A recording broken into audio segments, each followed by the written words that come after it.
ó ga náà tó wúwọ̀ ṣùgbọ́n jódì méjì ẹ̀pẹ́pẹ́ ń bẹ yìí àlẹ́bàáyà lẹ́yẹ mo ti fọ̀ ní ọ̀sẹ̀ yóò kọjá fi àtò ètí tó wá di àjọjọ́ wa òun ó dé yín nà fọ̀dá lè jó ijó gẹ́lẹ́ Naija FM ní òun àti ga ọmọ wọn èyí ò Fàdé ọmọdé ńlẹ̀ àtúnpadà wà ní ọjọ́ òní ó ṣe ọ̀sẹ̀ kejì yóò jẹ́ fi àwáì àti wá náà ọ̀sẹ̀ yóò kọjá àti tún padà wá bí mo fi dúpẹ́ ní ọwọ́ Ọlọ́run ló ti ga abẹ́ láti ṣe ohun yòó ìpòjò yára ṣe ní òní ní orúkọ Jésù ní agbára ẹ̀jẹ̀ Jésù bàbá wa àti Ọlọ́run wa àwọn ọmọ wa a máa dúpẹ́ àwọn ọmọ wọn máa wá síbẹ̀ a máa dúpẹ́ dédé wa níbàárà nílélóko nírìn àjò a máa dúpẹ́ lọ́wọ́ wọn o bàbá wo dá ọjọ́ ní tún pé àtúnpadà wá láti tún wá ṣe ètò Olúwa láti wá gbé Olúwa Oǹdó ní arugẹ Ọlọ́run a máa dúpẹ́ o bàbá wo máa ṣe wá gba ọpẹ́ wa níṣà tí a ṣe ká tò ní wákàtí lọ àtàwọn jẹ́ fi àpè wọ̀lí àti àwọn ohun kéékèèké náà jẹ́ fọ̀fì amẹ́hùnbà nípa Olúwa Oǹdó Olúwa wa gba àkóso ní dédé wọn a ṣe ní Ọlọ́run Elédùmarè dó wa kọ́ wa mímọ̀ ṣe ọgbọ́n ìmọ̀ye dó mú kò wá ìyá àgbà àdúrà ní agbára ẹ̀jẹ̀ Jésù Kristi Olúwa wa àmín àmín àmín ní orúkọ Jésù kàáyé báyìí bó ìjà yẹ alẹ́ o ẹ̀dí dédé èmi ọmọ wọn máa yọ Fàdé ọmọdé ńlẹ̀ mo tún padà wá lọ́jọ́ ní ìgbàgbé ètò ìsàlẹ̀ ètò ọmọ Oǹdó fọ ìdálẹ́ka làyàn dáká gbèrán wa níyànjú dédé nípa Olúwa náà òun ó dí tún padà wá fọ̀fi ń yí a ṣe ní ọ̀sẹ̀ yóò kọjá fọ̀fìdálẹ́gò díẹ̀díẹ̀ ṣùgbọ́n ní pàtàkì gidi dálẹ́tò nípa àwọn ọba ìlú Oǹdó mo dúpẹ́ lọ́wọ́ wọn gan dédé àwọn yóò pè mí ọ̀sẹ̀ yóò kọjá wọ̀lé dédé àwọn ọjọ́fọ̀ yẹn àdì tún pè dáa tún bá mi tò ní ìṣíṣí àwọn àṣẹ òun dúpẹ́ gan ni ṣe wọnú kan lè ṣe dédé wa ní ìjọ̀gbọ́wọ́ ṣe mo dúpẹ́ lọ́wọ́ wọn ayé wa dédé po mo mà dúpẹ́ o àwọn ìgbà wa nígbà ra dédé ló jẹ́ fi hàn tí gbóhùn mi àṣẹ gan ni mo dúpẹ́ àdìdúpẹ́ lọ́wọ́ Ọlọ́run bí ìka lọ mo fẹ́ pè ẹ̀gbọ́n mi yóò jẹ́ fọ̀fí ó pè wá náà kọ́kọ́ ní ọ̀sẹ̀ yóò kọjá brother Justin Ẹ̀gì Justin méjàjà mú nọ́mbà ìyálẹ̀ ní òjò èdè ààyè báyẹ̀ tó dáadáa yé akọ alẹ̀ lọ mo dì ṣe promise fọ̀fí afẹ́sẹ̀ndì ẹ̀bùn kan sí ẹ jọ ẹ̀gìdó bẹ́ẹ̀ gbọ́ mi mo fẹ́ dó pè wọ̀lí dílé mú nọ́mbà ìdí mú alẹ̀ àṣẹ o mo fẹ́ ṣàìtò àwọn ètítò kéékèèké mo jẹ́ fọ̀fí akáṣe létòlétò ní oríro ètò wáyé náà sọ ọ̀sẹ̀ àkàwánágbá lọ́rùn mú okùn nìdòmú kò dédé wa mo yí adé akáṣe mo fẹ́ gíyàn wọ́n bẹ́ẹ̀ fọ̀ ìdáhà lè mọ̀ òun jẹ́ fọ̀fí dáàkàgò wá ní oríro Naija FM ní oríro Facebook àbàwọn jẹ́ fọ̀fí pípé yí àwọn alẹ́ pè wọ̀lí nídìí àsìkò àti pè wọ̀lí bá dẹ̀ tó màá tún mú aago ní màá mú kò wọ́n ṣùgbọ́n mo kà fẹ́ mú kò wọ́n bẹ́ẹ̀ dá lè kọ́ àlẹ̀ aago ní 07496 936 110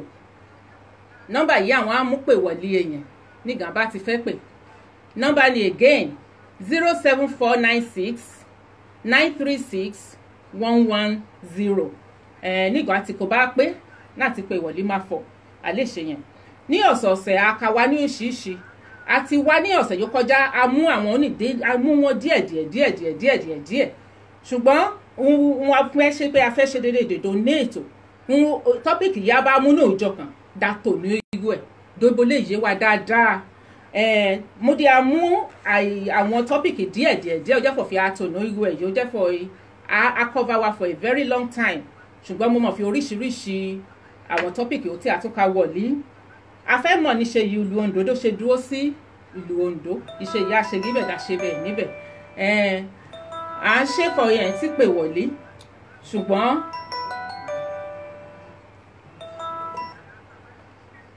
hello ẹ káàbọ̀ sórí ètò ẹjọ́ ìṣe ètò wọ́n ti tún cut off àjọ àpèpadà wọlé mo fẹ́ ṣàìtò àwọn etí tó wọ̀nyí dá mo ṣẹ́jú méjì kò mí dí ṣàìtò mo fẹ́ ṣàìfọ̀ odò ti gà wọ́n àkàpè àjọ iṣẹ́ yìí Ondo ìṣe ya ṣe dọ́jàpọ̀ ya ṣe dúró sí ìlú Ondo afẹ́tò nípa ẹ̀ nígbà tó bá tún wá da ọ̀sẹ̀ yóò tún tẹ̀lé òun ìṣe yìí ọba níṣe ṣẹ̀ṣẹ̀ mú ọba jẹ gan-an àgbìhun ọ̀sẹ̀ yóò tẹ̀lé òun a mú ìṣe yìí àwọn ìjòyè ìṣe yìí àwọn tí a ṣe ìjòyè ìṣe yìí ó jẹ́ òfin àti a ṣe dọ́jàpọ̀ fi àwọn dẹ́mú jẹ ọba dédé dùn bẹ́ẹ̀ wọ̀n aṣọ́kè Ǹdó àwọn èdè Ǹdó dédé dùn bẹ́ẹ̀ wọ̀n òun àtò ètítò ní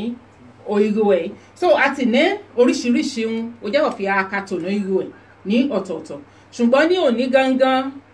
ohun ìyá wa fẹ́ tò nípa ẹ̀ ní àwọn ọba ìlú wa láti gé ìlú Ondo therefore fi àti Ǹdó àwọn ọ̀nà mọ́ ìpè mí ìyá wa náà ti ìlú Benin òmù èpè mí ìyá wa oríṣiríṣi àǹfọ̀ ṣùgbọ́n etí tò wọ́n dédé èdè òwà mú dàmbá ara wa tò ní gòbá yá ẹjọ́ ẹ káàbọ̀ sórí ètò ẹjọ́ ta ló ń pè. lẹ́ọ̀sà brọ́dá ẹ káàsán sà wọ́n ṣé ò báyìí wí àtẹ́ o wọ́n mọ̀ dì í ṣe o náà mi ń tẹ́ ẹ kú ọ̀nà o àmì ò Jésù àmì ò àṣẹ o àṣẹ o o ṣé wẹ̀gì ìwé àtẹ́ o ṣé báyìí àṣẹ o àmì sà mo dúpẹ́ èsè ètò ìbúrara Justin o ṣé sà mo dúpẹ́ èsè ètò ìsà ṣé ìbúrara Justin yẹn yẹn àbí báyìí o ṣé gan ni brother Tọ́pẹ́ mo dúpẹ́ o ṣé gan báyìí ìwé àtẹ́ o àjọba gbìyẹ o àmọ́dún mú di o àmì ò báyìí o ṣé gan ni mo dúpẹ́ sà àṣẹ so mo ní igi mi fọ́ ní ẹ̀kan tó ti gi bra Tọ́pẹ́ tó ti gàn pé wọ̀lí o ṣé gan bra Tọ́pẹ́ mo fọ́ fi uṣe yìí àṣemú ilẹ̀ Ondo lẹ́wọ̀ fi àṣemúdó nígbà ẹnẹ̀ agbóhùn náà sẹ́wọ́ kọjá bẹ̀tẹ̀ wà gbí yeye ní oríru ẹ̀ nígbà ẹnẹ̀ mo kà mẹ́rùn bá kéékèèké tó ti àsìkò wa náà yìí nígbà fọ̀ fi àwọn ìbejì ìyí ọba ní ààfin ní Ilé Ifẹ̀ nígbò ó ṣe dídó ní aya ní ìdódì ìṣefọ̀ ní aya yìí ní ayọ̀ ẹ̀ òun ó bí àwọn ìbejì yìí ó fọ̀ nígbà tí fọ̀ fi ó ti rí bẹ́ẹ̀ fi ṣẹ̀wọ̀n pa wọn náyà àtijọ́ ó fi gbèdè fẹ́ dáa pa aya àwọn gbèdè fẹ́ dáa pa àmọ́ wọn ìgbà ẹni ìwọ̀n ìwà mú wọn ló fọ̀ fi dáa ká lọ ó fọ̀ fi dáa ká lọ ọ̀nà òun ti tún pè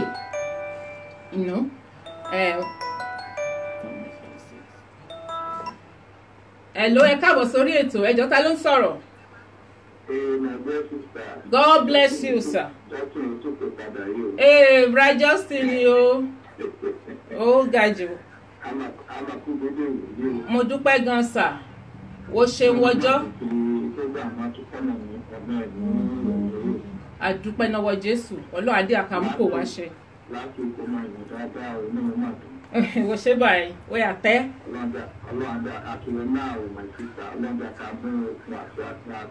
Àmín o Jésù àmín Jésù àmín báyìí àmín sà àmín àmín àmín báyìí àmín àmín àmín Jésù àmín o ṣe báyìí wọ́n yà tẹ́. Mo kí dédé àwọn yòówó ìgò dáhùn ìgò. Facebook facebook.com/Fadey FAADEY à ń lè login síbẹ̀ à ń dìlé gò wá ní orígo nigeriafm.com as well ìyẹn mo di cypher pé àwọn yóò rí bẹ́ẹ̀ mo di ìdúpẹ́ náà wọ́n á ṣe o mo jí adek wọ́n wá pa we are welcome to the show sister Ayọ̀ sister Mrs. Aina ẹ ṣé gan ni sister Tutu mo dúpẹ́ wọ́n á ṣe o. God bless you and keep it coming. Àṣẹ gan ni. Now ìtàn Ondo ìyẹ́ ẹran nìgẹ́lẹ́ dàpọ̀ fi afẹ́ sáì mú ẹ̀hún kan yìí ló sì ga tún gbà àwọn kọ́ọ̀lù mú ìwọ̀lí. Wọ́n ní ṣẹ́fà nígẹ̀ àwọn nígẹ̀ obìnrin ní ìjọ ẹ̀nẹ̀ nígẹ̀ obìnrin ní ó jẹ́ ọba òlétà Ondo ọba púpùpù ẹ̀ nígbà tí ló ti lọ pẹ̀lú àwọn ọmọ ẹ̀díyà fi hàn dínkù àwọn ẹ̀mẹ̀fà à ń kó tẹ̀lé wọn yìí nígbà yìí lọ gẹ́lẹ́ lílọ yìí à ń lọ ibà ń fù òun àkọ́kọ́ dó sí ibẹ̀ nígbà yìí wá dó sí ẹ̀ gẹ́lẹ́ àìfọ̀fi ibà àkọ́kọ́ fún ẹyí òkè àgùnlà ó ní ìtìgí bẹ́ẹ̀ títí dòní lónìí nǹkan mo rántí òkè àgùnlà nì ṣùgbọ́n ló ti gà ń fò òkè àgùnlà yẹn gangan mo mọ̀ fọ̀ fi ibà dó sí ẹ̀ ẹyí ibẹ̀ wà òkè kò wọ́n ibẹ̀ ṣe mọ́rán láti dúró ọ̀kan nínú àwọn ẹmẹ̀wà yóò pẹ̀lú wọn ó wà lọ efẹ́ ọ̀nà ká ibo jẹ́ wọ́n fi àwọn àtúnfù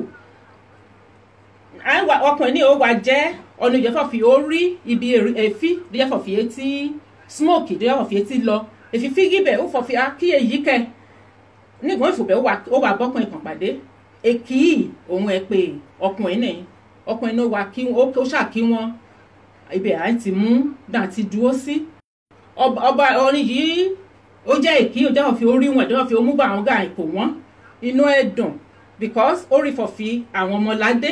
èyí ó dì mú àyè ó mú gbà wọ́n àtìgbà ẹ̀ òun ọba Oǹdó jẹ́fọ̀ fi ó ti wá bẹ́ẹ̀ yìí ó bí ẹ̀yìn ó ti kú ààfin pẹ̀lú àwọn méjì yìí wọ́n di kú ààfin tó jẹ́fọ̀ fi ó kú ààfin pẹ̀lú ẹ̀ àwọn bí ẹ̀ méjì àwọn nìyí so nígbà ìwà gogogo títí Oǹdó kẹ́ẹ̀fọ̀ fi káì ṣe pé ní Oǹdó nígbà dáa bí ìnáwó Ifá fọ yìí kí bá wọn á dúró sí ní Ifá yà dáhùn gẹ́lẹ́ ìdá mú àwọn igi iṣu ìdá mú bọ́nẹ́ igi iṣu ẹ̀ ìdá kàwọn igun alẹ̀ ìdá àwọn ẹbẹ́ tí mú gún alẹ̀ ìbọn jẹ́fọ̀ fi èbá ti dó débá ti wọ inú alẹ̀ ibẹ̀ gẹ́lẹ́ yìí òun àwọn dúró sí ibẹ̀ á sàn wọ́n òun nígbà wọn wà ká lọ igi iṣu jẹ́ fi àmú ẹ̀ ibẹ̀ yẹn wà ti nígbà yẹn wọ inú ẹ̀rọ̀fọ̀dé wọ alẹ̀ tó jẹ́fọ̀ fi èdó síbẹ̀ òun à ń pè ń èdó so èdè ẹ̀ òun àwọn gbáwáyé wa náyà àtijọ́ ní ìdààmú dáwà ń pè òun òde Oǹdó àwà sọ́dà Oǹdó iṣẹ́ yìí Oǹdó ló ṣe dó síbò ń rà títí dà ọjọ́ òní èèyàn ìdédé ìtàn wọn ẹ̀kẹ́dẹ̀ ó dé ìbẹ̀rẹ̀ láti 1510 nígbà ìwà yádódà for 1516 ọba kúkúkú àmújẹ ọba nígbà ìdè dáàmújẹ ọba ẹ̀ ó ní àwọn ọmọkùnrin méjì yìí ó ní ọ̀kan yẹn pè ní Àró ọ̀kan ẹ̀ Lújù àwọn òkéné ó jẹ́ ọba nígi iyì Ẹ̀dó ti kú tán nígbà ó jẹ́ ọba ẹ̀ ó wá oyè ẹ̀ títí nígbà ó wáyà ó kú ẹ̀ àwa mú ọba Lújù yóò ṣe àbúrò ẹ̀ àtúmújẹ́ nǹkan yóò ṣe mú ìgbìmọ̀ owó òkéné wọ̀nyí dédé nǹkan yóò ṣe mí bẹ̀ ni pé fọ́ ẹ ó láìdẹ̀jì kan náà òun àwọn ọ̀nà ìwọ̀nyí dà ti wá ṣùgbọ́n ní ẹ̀ wá ká mú àgbégbà ẹ̀ ń ṣe àgbégbà nígbà bá fẹ́ jẹ ọba nì àìká ń ṣe àgbégbà dú àwọn tẹ̀ ẹ̀dọ́ bá ti jẹ àwọn tẹ̀ ẹ̀dọ́ bá ti jẹ àwọn tèmi náà àtúnwọ̀lé àtúnjẹ and it's a very very interesting thing to say the real fact mo wà bẹ́ẹ̀ sí ó bẹ́ẹ̀ wọ̀nyí dédé àwọn ọba ọjọ́fọ̀fẹ́ ó ti wá jẹ ní Oǹdó nígi ọba Lújù nígbà mú nígbà ó kú tán ọba Òkúta yẹn náà ó bọ́ sórí oyè ó ṣe tẹ̀ náà ó ṣe ń bẹ̀ náà àdúpẹ́ lọ́wọ́ Ọlọ́run òun ó dá Òkè Òwò àti Òkà wálẹ̀ ìyẹn ọba Òkúta yẹn ọba Lúyàyè nù ní mi gbọ́fọ̀ fi bóyá ìṣọba ṣùgbọ́n ọba yìí níṣèjì mo ṣe ka nínú ìwé òun náà rí bẹ́ẹ̀ òun náà ṣe tẹ̀ ọba Fóyì descendant àti ẹ̀fọ́ fi alágbára gidi òun èdè ọ̀fọ̀ fi lùjà gidi gan òye ọkùnrin akíkanjú ọkùnrin òun à pé so òun náà ṣe tẹ̀ ó tún rèénì náà níbẹ̀ ọba Lẹ́yọ̀ ó tún wọ̀lí òun náà dúró ó tún ṣe tẹ̀ níbẹ̀ dédé ìyójà fọ̀fi à ń pè yẹn náà ní ọba Lẹ́yọ̀ bífọ̀ láti Ọ̀yọ́ mo fífọ̀ fi wàhálà kan ráńgbà ẹnẹ̀ àìwá mú ó wà successfully ó succeed wọn and everything bẹ́ẹ̀ wọ̀n ṣá so àní ìgbàǹkó ti níyà ti òdìlí ọba Lẹ́yọ̀ ọba Gbági ìyẹn náà ó tún bọ́ sórí oyè ní nǹkan bíi 1668 sí 1685 àmú bẹ́ẹ̀ wọ̀n àṣe àwọn ọba wọ̀n lókà àṣetẹ̀ ìdí tí ọmọ ní ẹ̀yìn àwọn méjì gẹ́lẹ́ ìyó obìnrin ẹ̀dọ́ níjọ́ ẹ̀ ohun àìwá bẹ̀ sí lọ́dà bẹ̀ sí ṣe dédé òjẹ́fọ̀ fi hàn ṣe ọba léèyàn ìyẹn náà rí bẹ̀ àdúpẹ́ náà wọ Ọlọ́run ní dédé àwọn òjò tí lọ wọ̀nyí. Ọba Bámújù the son of Foyi ìyẹn náà ó ṣe tẹ̀ ní 1702 sí 1711. Ọba Apẹ̀rùwà mo lè pè àwọn ọkọ̀ wọ̀nyí àwọn ìlà yìí mo mọ̀ pé òmù ìlà ọjọ́ fọ̀ fi bóyá mi mọ̀ ìṣẹ̀ṣe pé dáadáa àdáìjì mi ọmọ ìtàn mi yìí ṣe náà ṣe mi kọ́ dédé wọ̀nyí. So àmọ́ fi àwọn bá mi yé mi dédé nǹkan bá yá àwọn kaba wa dá sí àwọn ètò ìwádìí àlè pé òun wọ̀nyí dáadáa. So ọba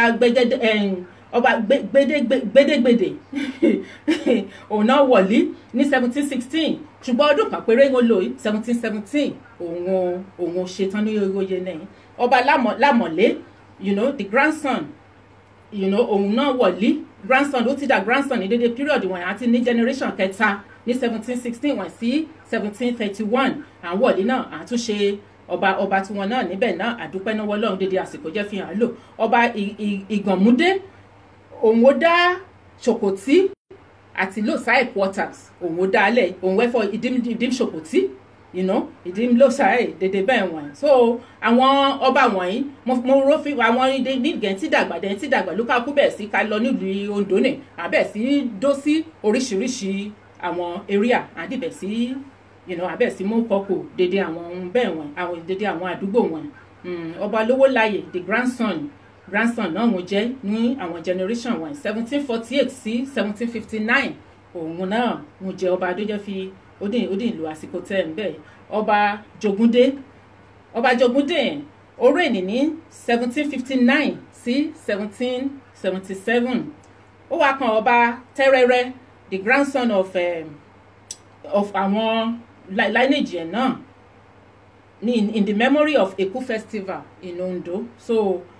Ọba Tẹ́rẹ́rẹ́ mo bá àǹtí kan tó ní ẹjọ́ méjì àǹtí ẹ̀ nígbòn gíyàn mi bí wọ́n ti wá nígbìmí wá kágo àwọn ọba wọ̀nyí mo wá rí fọ́fí ibẹ̀ òun àǹtí ẹ̀ ló ti wá. Ó wà so interesting láti mọ̀ ibi àwọn ọba wà wọ̀nyí even wọ́n gbá gan yóò jẹ́ fífi owó ìgò oyè gan lórí oyè náà ibùn ti wá déédéé bẹ́ẹ̀ wọ̀nyí. So Ọba Ajíṣòwò ìyẹn náà ó jẹ́ ọba ní 1786 sí 1802. Ọba Aróbíẹrẹ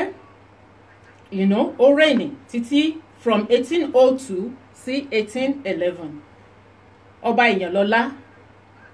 ó wọ̀lé ní 1811 sí 1814 nígbà ẹnẹ. Ọba Ọdúnọlá òun náà wọ̀lé ní 1814 ó dẹ̀ ṣe àsìkò tẹ̀. Ọba Jílù the son of Ìyànlọ́lá òun náà tún wọ̀lé. Àwọn ọba wọ̀nyí 44 èyí ní right now but torí àsìkò mú láti kàkà mú díbádé ká sọ ìtàn lórí ọ̀kọ̀ọ̀kan àsìkò ní dédé àtúnlọ tán pọ́n wá wáyé nílé ààyè tó ń ara wa ṣùgbọ́n káfọ́ ìdáká mọ̀ àwọn orúkọ àwọn ọba wọ̀nyí díẹ̀díẹ̀. Ọba Olówólakùn ìyẹn náà ó wọ̀lé ní 1882 ó reign for up to just for 4 years up to 1826. Àtúndé ọba ọjọ́fọ̀fẹ́ Ọba Jímọ̀wọ́ the grandson kan náà òun náà tún bẹ̀ àwọn grandson great grandchildren dédé wọn ó bẹ̀ sí wà ní lineage èdè sí ìjà nílẹ̀ torí dédé wọn nígbà ẹ̀ àmọ́ fọ̀fi wọ̀ wọn kàn èmi wọn kàn ìyẹn ní adé ti ṣe títí dòde nínú Oǹdó. So àdúpẹ́ náà wọlọ́run òdìtẹ̀ inú ní òdìtẹ̀ náà la dandan náà èsì òdì kan ṣòfò fi àmú ọwọ́ gbá sí ẹ̀yìn nínú. Ọba Jílàlú ìyẹn náà ó tún wọ̀lí ó ṣe tẹ òun ó dá lìjòfì àti lóyìn mi sẹ́lẹ̀ ìdím lìjòfì èmi lọ́ọ́ dím lìjòfì ní ọ̀la mi lọ́ọ́ dím lóyìn mi náà la òun náà ó ṣe déédéé wọ̀nyí. So àdúpẹ́ náà wọ Ọlọ́run jíjọ fi Ọlọ́run mú àwọn oyè wọ̀nyí. Ọba Afùbíyè òun náà ó bọ́ sí òun náà ṣe tẹ̀ níbẹ̀.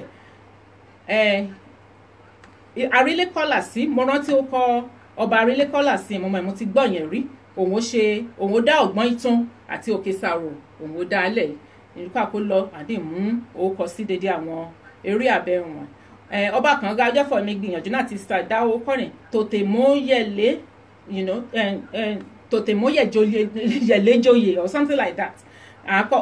Mo ti gbìyànjú láti lè pè orúkọ dáadáa ṣùgbọ́n mo mọ̀ fi nígbà àwọn iye wa bá wa dédé nígbà bá wá àtún lè bá wa tó ìyọ̀hún yóò jẹ́ ìwọ̀n ìsá wọn ó dé ẹ̀fọ́ fi Tòtèmóyẹ̀lẹ́jọyè ó dà fọ bàbá fọ̀fì ayọ̀ léun láti lè jọ láti jẹ oyè dédé ó ní ìtumọ̀ àwọn orúkọ àwọn àtijọ́ wọn dédé po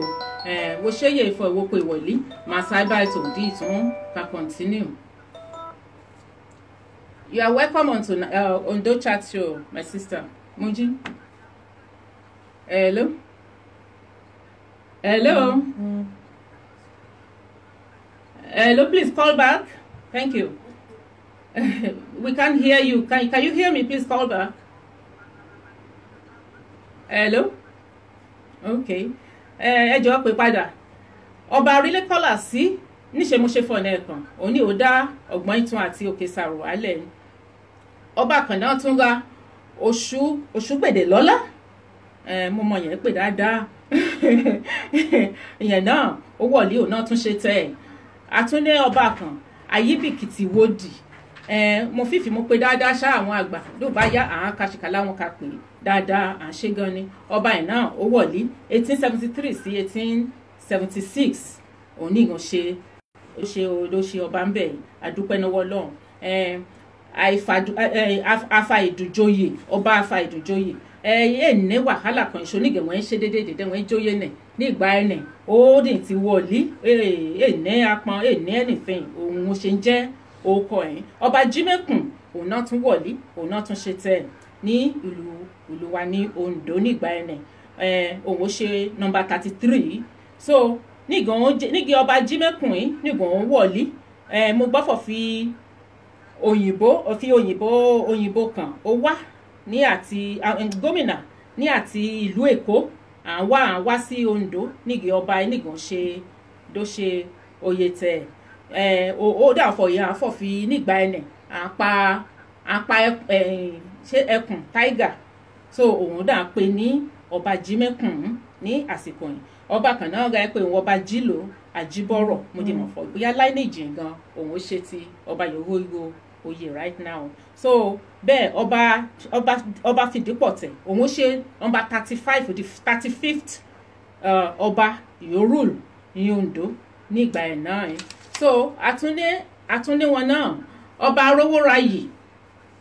Arówóráyì ìyẹn náà wọ̀lí ó dì ṣe tẹ̀ láti 1901 to 1901 yẹn náà modern fọ̀fì èmi bẹ́ẹ̀ pẹ́ ní àsìkò tẹ̀ náà. So ọba Tẹ́wọ́gboyè 1 òun náà wọ̀lí ó rèèní ní 1901 to 1917. Ọba Adékòlúrẹ̀jọ Jíṣọmọṣùn 2 òun náà dẹ̀ rèèní ní àsìkò tẹ̀ ó wọ̀lí òun tẹ̀ ọmọ ọba Jíṣọmọṣùn èyí ní tẹ̀ ìyẹn ọba Adékòlúrẹ̀jọ. So ó rèèní ní 1918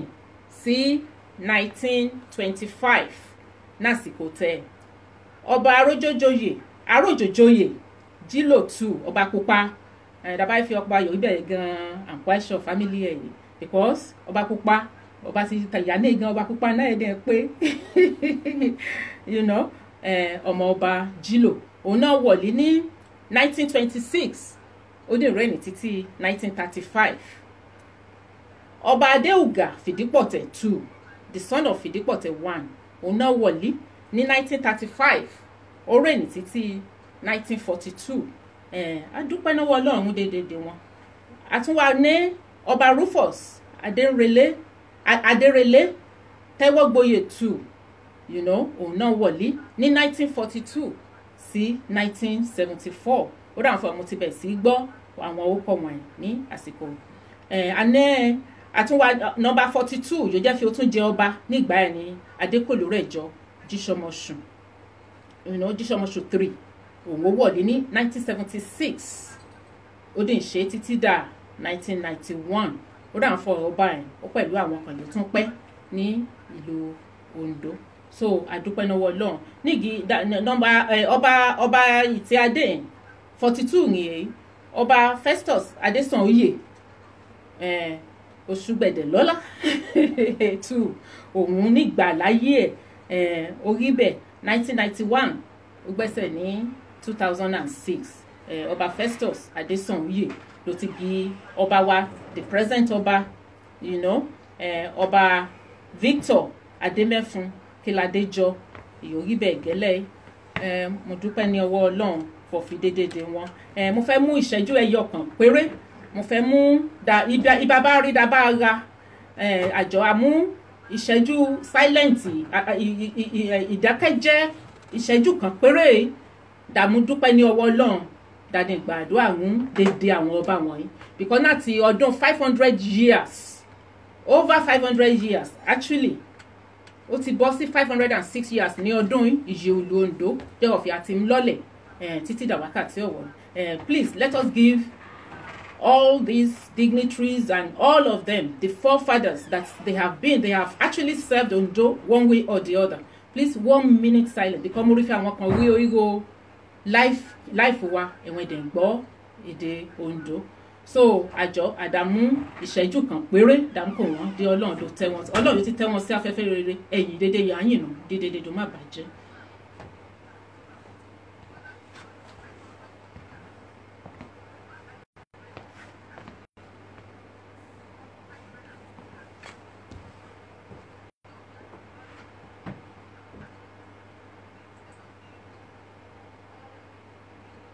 Àdúpẹ́ ní ọwọ́ Ọlọ́run nítorí pé fi anẹ́ àǹfààní láti ní dédé wọn láti ṣe oríṣiríṣi iṣẹ́ ní ìlú Oǹdó dédé ọmọ yìí à ń yìnà sẹ́yìn dédé lágbá Ọlọ́run Lédùmarè jẹ́ fi ó tì ráyé jẹ́ fi ti ṣe dédé wọn ire ayọ̀ awọ̀ létí wọn and I'm so proud to actually be one of the Ondo indigenes. So ní ìṣẹ́jú kan péré àṣàìṣí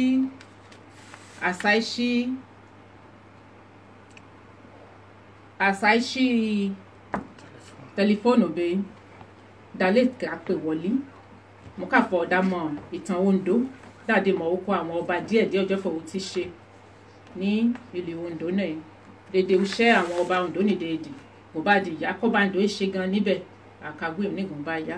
alẹ́ kápẹ́ wọlé bẹ́ẹ̀ yìí o à ń ṣe gan ni Ọlọ́run wà pẹ̀lú wọn.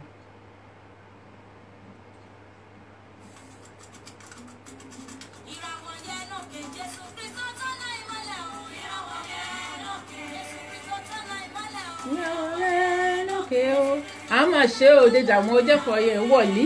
dẹ́jọ́ fi hàn ẹ́gò mi ń ṣe mo ṣe gbígbé mo dúpẹ́ gan ni. Thank you very much for coming onto the live show and being part of my guest here. Thank you for attending this event. I know some of you might not know what I'm talking about. I'm actually I'm talking about my indigenous town where I came from, somewhere in Nigeria, which is Ondo town. And I'm speaking my native language, my dialect. Thank you very much for calling. Hello, you're welcome onto the call. Thank you. Brother me, God bless you, sir. God bless you. Ṣé gidi gan ni sir, ṣàlàáfíà ara ẹ. Àlàáfíà ẹ̀rọ àfámìlì kẹwàá. Mo dúpẹ́ sir, wàá ṣe ọjọ́ gan.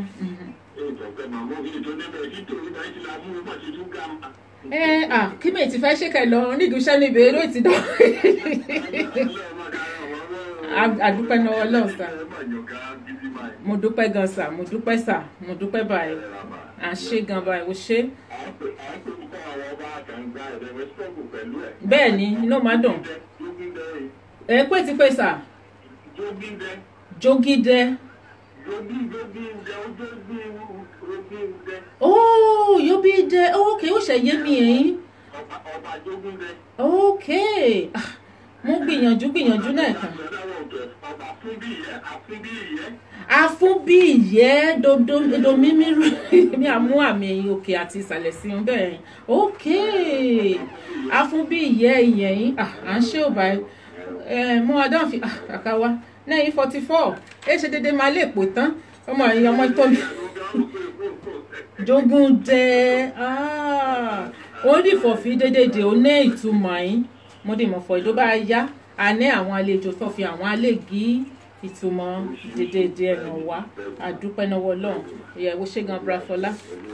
God bless you sir.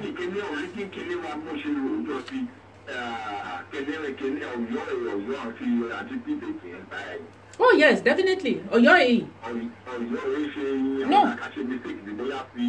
from Ìfẹ́ Ọ̀yọ́ ọba lọ bí ìbejì gbà nítorí láti yé wọn ó wà kó àwọn tó ní tẹ̀lé wọn fi dáadé kí àfihàn pa wọn gbà kíákíá ló ká kó gbogbo wọn jáde kó oúnjẹ náírà á ní àwọn ìdòwò léwọ̀n àdéhùn àgbẹ̀ adékọ̀ọ́ náà ká gbé léwọ̀n ìdáká lọ. àwọn àkàrà náà wá fún ìdáwà sí ìkíní bẹ́ẹ̀. Ẹ̀pẹ́ bẹ́ẹ̀ ni mo rántí lẹ́pẹ́. Bẹ́ẹ̀ ni déédé wọn rí bẹ́ẹ̀ ṣùgbọ́n dábàá fi dákàtò ṣùgbọ́n dábàá ìdákàtò déédé bẹ́ẹ̀ ẹ̀ tẹ̀ alẹ́kùn àwọn nǹkan kan jẹ́ fọ̀fin mẹ́rin tí tún láì tònú irú ẹ̀ bẹ́ẹ̀ fọ débi mo bá mú un aláti rodaro dédé ṣùgbọ́n ní ìgbìmọ̀ wọ̀lé náà ìkànnì fọ mi ọ̀nù kan tẹ̀ tó bì ní mi ọ̀nù kan tẹ̀ tó ṣùgbọ́n ló ká kó o ní dédé bẹ́ẹ̀ wọ̀n so tó ti àsìkò exactly so dédé díẹ̀ bẹ́ẹ̀ wọ̀n mo fi he gba àwọn Yorùbá náà dédé wá èyí.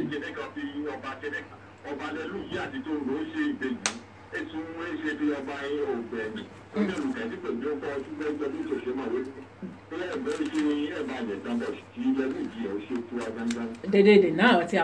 tí a kàm tó àwa ní tí díẹ̀ lágbára lọ́hùn. Bẹ́ẹ̀ni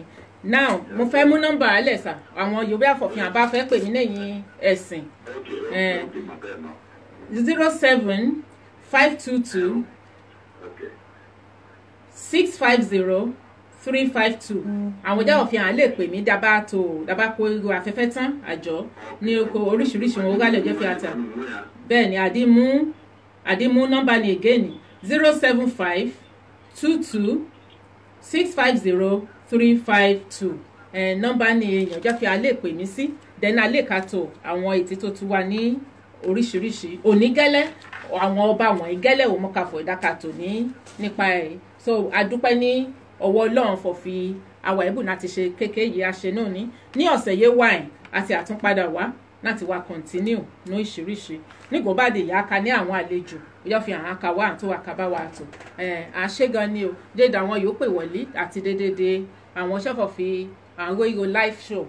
àṣẹ gan. Thank you very much for being on the live show. I really appreciate every one of you and we see you again next week same time same place and that is a Thursday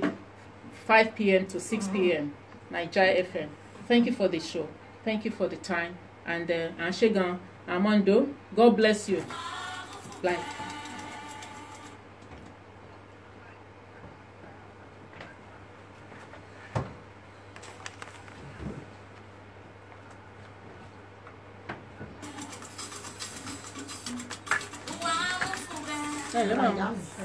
Hello. Okay, yeah, baby.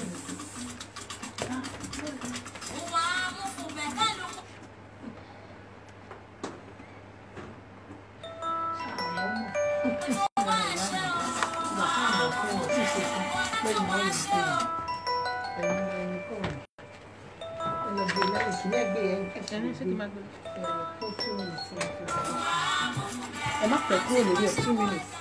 àbí kẹ́kọ̀ọ́ nọ́mbà yẹn lẹ̀kẹ́ wá pẹ̀lú Niger FM 101.1